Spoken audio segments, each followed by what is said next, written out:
We talked a lot about a certain Disney Star Wars show that came out in 2024. That was known as The Acolyte. I don't know if you remember it. It was from a woman named Leslie Headland, I who, remember. as you know, Yeah. Mm-hmm. Harvey Weinstein's former personal assistant. Yep. Well, some very sad news. Okay. After the streaming data revealed what we had been saying literally the entire fucking time, that The Acolyte was a massive pile of shit, the biggest failure for Star Wars on Disney Plus, not even close. An end-of-year streamer report came out saying exactly that. And although Disney Star Wars retarded shills and fans, and even some of the actors and actresses themselves tried to spin it in a positive manner, there's really no spinning it. The Acolyte was a complete disaster on streaming. And I don't know if that's one of the reasons why this is happening or if it's just coincidence, but unfortunately, Leslie Headland looks like she's done with streaming, Jeremy. No! I know. No! I know. Such a promising career. Oh my goodness, how could we let this happen? She was a real up-and-comer. First, you let the Reva lightsaber fail.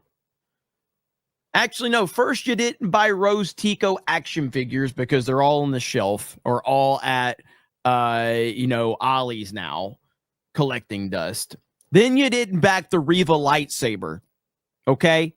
Then you stopped watching all of Disney Star Wars, essentially. And then you made it even worse by making The Acolyte the lowest rated show in Disney Star Wars history. If you guys keep doing this, you're going to start telling the executives that maybe you don't really want representation in movies, guys.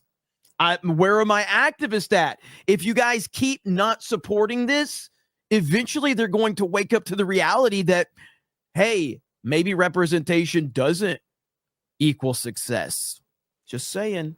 Yeah, maybe we need good stories instead of just I know it. It's weird. I know it. But yes, indeed, Leslie Headland, according to her, has stepped away from Netflix, The Seven Husbands of Evelyn Hugo adaptation. I was so looking forward to this, by the way.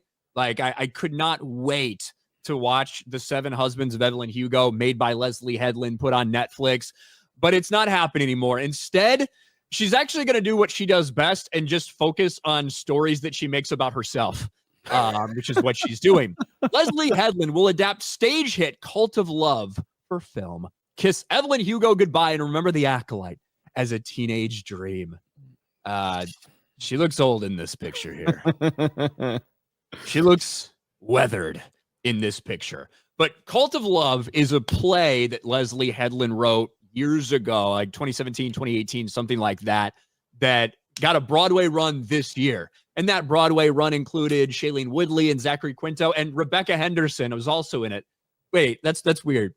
You're telling me that Rebecca Henderson, who was a miserable actress in The Acolyte, who's also Leslie Headland's gay wife, who's married to Leslie Headland, also had a role in this? That's so strange how that works.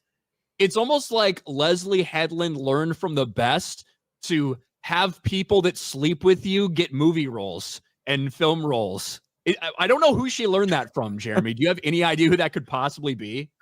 No, not anyone. There's nothing one that comes to mind. Maybe Harvey Weinstein, since she was his former personal assistant. Maybe, you think? She is Harvey Weinstein's legacy. She is. She truly is. The one woman that was too ugly for him to fuck, but is still out there in the entertainment industry. Doing her thing.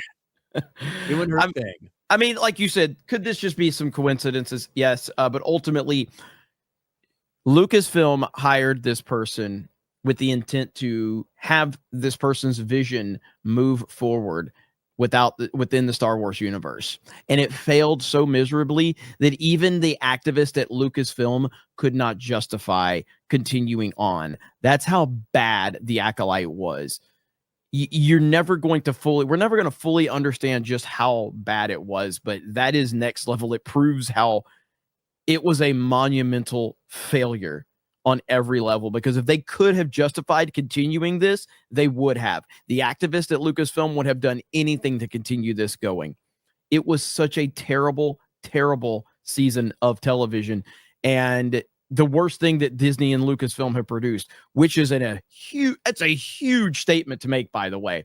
But is it like you've seen all of it, Ryan? All of Disney Star Wars. I've seen a lot of it, but not all of it. Crew. Okay, but everything you've seen, was The Acolyte the worst? I think yes. I think from just a true, like, remove even like the Star Wars aspect of it, from the story itself to the acting, you would be hard pressed to say that there was a worse project out there live action than this. I think it truly was the worst. Yeah. It also costs about twice as much as most of the other things they do. It did a lot of damage to Star Wars. Now, is it as damaging as something like The Last Jedi or even the Kenobi series? Like, I don't know about that, because you're dealing with a little bit different time period and characters and things. But it is the worst thing they've put out. I do believe that. Yeah, 100%. So, so hopefully if Leslie Headland wants to continue to work on projects that is an original story that she's willing to create, go for it. And you can put whatever bullshit you want in your projects. It's really no one's ever had a problem with that. These are the things she writes. In the same way that her play Assistance, whatever it was just about her and Harvey Weinstein, right? Where she was just a poor innocent victim. He was the evil person doing all these things, regardless of whether she held the door closed or not while these women were screaming. But this Cult of Love is about a family that has a lot of differences. And she's talked before about her estranged sister and the problems they've had. It's literally just, she tells her life on stage. That's what she tried to do for part of The Acolyte as well. Didn't work out very well. But yeah, that's what she's going to do. She's too busy penning a film adaptation of a story that she already wrote to direct this Netflix series, apparently. So, well, this is what we've always said about. I've always been consistent on this. Like, I don't care if activists make films that they care about. Make whatever the fuck you want. I don't give a shit. There's a place for that. Make any type of media and stories you want with your original stories. Don't hijack pre-existing successful stories to push your agenda into them.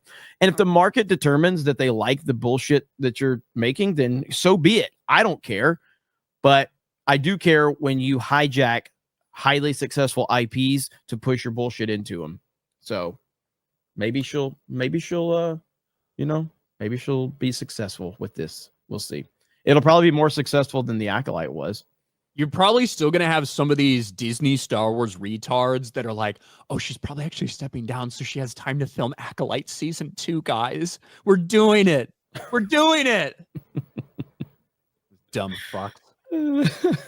Maybe no dumber people in the world than Disney Star Wars fans. I mean, I don't know about that. Wait, take any other dumb group of people, and I bet there's a lot of crossover between them. And that I would say, yeah, there's probably a ton of crossover for sure. Yeah. Fucking Venn diagram looks like a circle.